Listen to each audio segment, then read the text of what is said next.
It's back to school time, and that's all about feeding your children and hoping you can keep them healthy and happy and not cranky and learning well in school. I'm a mom of 3. They're all adults now, but it seems like yesterday I was dealing with school lunches and do you like this? Don't you like this? Yesterday you liked this. Why don't you like it today? So I completely understand, not just as a doctor, but as a mom. Greens are gross.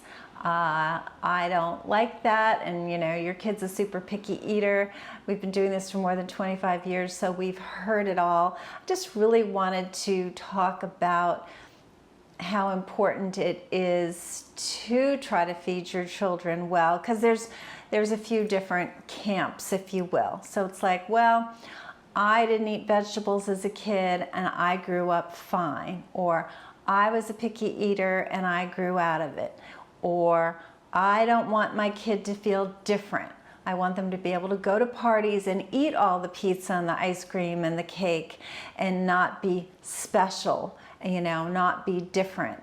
Okay, I get that viewpoint, but I also understand that as parents, we want our children to be happy. We want them to do well in school. We don't want them to be tired. We don't want them to have digestive problems. We don't want them to have skin rashes. We don't want them to be moody, right? So does the standard American diet and a super healthy kid go together? No, it does not. The statistics are that about 1/3 of children in the US are overweight or obese. And yeah, overweight or obese is about 1/3. Obesity is about 20%, 17 to 20%, depending on the state that you look at in the country. And we're learning so much about what we feed those little guts early on, including in utero for that matter. But the fact that if a kid is overweight up to age 5, they can have a very difficult time ever not being overweight. There's the fact that creating an imbalance in the gut early on tends to stick with somebody, and they're more prone to not just overweight and obesity, but certain of the inflammatory degenerative diseases like diabetes, heart disease, etc. So these things we're seeing can start very young. So it's really critical to form those good habits early. Now, if you're somebody who hates vegetables, you just don't want to say that in front of your children, and you want to somehow get it in their diet, even if you're giving lip service to it. You're probably going to have to eat a little bit, which would be good for you. But try not to bring your less than healthy habits into the family. And I hope you're not taking offense to that, but that's just the truth. I mean, it's okay to make a healthier offspring than you yourself are or were based on what you heard growing up. And it's really critical that we do this for our children so that they don't get these degenerative diseases that are happening more and more. And the point is that, you had this little person because you wanted them to have a healthy, happy, productive life. And that's not easy to do when you feel terrible.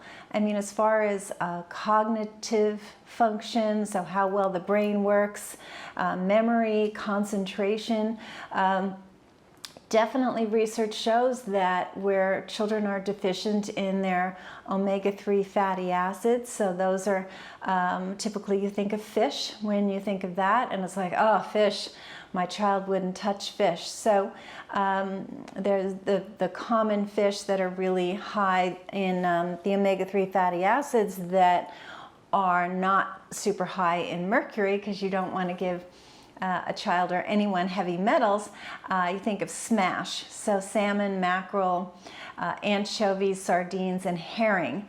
Now, these are not the easiest fish in the world to get into a child, let alone an adult, except maybe the salmon. And you can make salmon cakes, you know, you can throw it in things.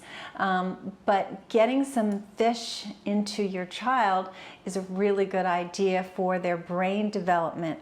Or there's also algae oil, which is like the fish oil, little capsules. There's algae, and just depends on, maybe you can pierce it and put it in a smoothie. But these are things that you really do want to get into your child's diet for healthy brains, because in Japan, children, as an example, they grow up with eating more fish and eating more soy and seaweed, and they do better cognitively than we see here in the US because of that deficiency and that aversion to fish. There's also sources like walnuts and chia seeds and flax seeds that are pretty good as well to try to get in their diet, but either the algae oil or the fish is the higher potency of that. But certainly making a smoothie and putting some ground flax, or I have a bread on the site, and I definitely want to get to that we have a lot of very kid-friendly, healthy recipes on our website, which is rootcausemedicalclinics.com, because, you know, if it's tasty, that's really what it's about, and that's what we're all about for adults and children alike, is having tasty recipes that is getting all that good stuff in there. I mean, I well remember the days of taking the little piece of broccoli and saying, look, it's like a tree, and let's chew the leaves off the tree, and, you know, playing with our food to make broccoli fun. My kids are adults, as I mentioned. They still love broccoli. Or with other kids, like taking kale and chopping it so fine and just literally putting it in everything. But it was chopped so fine, nobody knew it was there. You definitely couldn't taste it. You could barely see it. In soups and casseroles and tomato sauces that you put on pasta, you know, just think of ways to get those greens in there, and then they'll start acquiring the taste for them. But really important, and diversity is really important too. You know, like oven roasted Brussels sprouts. Some people go, Brussels sprouts. I remember as a kid, my mom was a great cook, but for some reason she did not know how to cook Brussels sprouts. So they were just always overcooked and mushy and awful. But we roast them in the oven, a little balsamic vinegar, and they're so delicious, and my kids loved them when they were little. And so, you know, you have to work with it a little bit, but getting those really high quality fruits and vegetables in your family, into your kids, is everything. And what else do I want to talk to you about? A lot of times people say, well, they're super active, they're burning it off. No, that's great that they're super active, but they're not burning off terrible food, okay? It's not, you can put anything in the body as long as you burn it off. That is absolutely not true.